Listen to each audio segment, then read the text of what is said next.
death toll from devastating July 4th floods in Texas rose to more than 100 people on Tuesday, many of them children.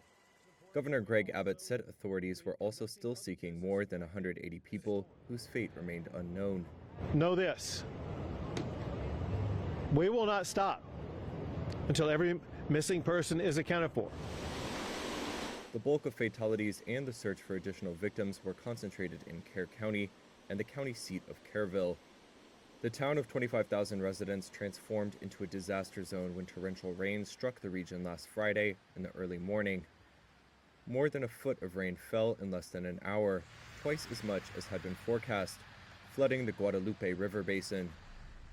Those who died in Kerr County include 27 campers and counselors from Camp Mystic, a nearly century-old Christian girls' camp on the banks of the Guadalupe. The camp director also perished. Abbott said on Tuesday that 5 girls and a camp counselor were still unaccounted for, as well as another child not associated with the camp.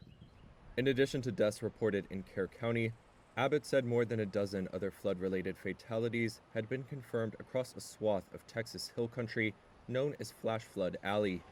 Authorities worry the death toll could climb as floodwaters recede and the search gains momentum. Public officials have faced days of questions about whether they could have alerted people in flood-prone areas sooner. On Tuesday, Kerr County Sheriff Larry Letha rebuffed questions about the county's emergency operations and preparedness. He would not say who was ultimately in charge of monitoring weather alerts and issuing flood warnings or evacuation orders. Abbott said a special session of the Texas legislature would convene later this month to investigate the emergency response and provide funding for disaster relief.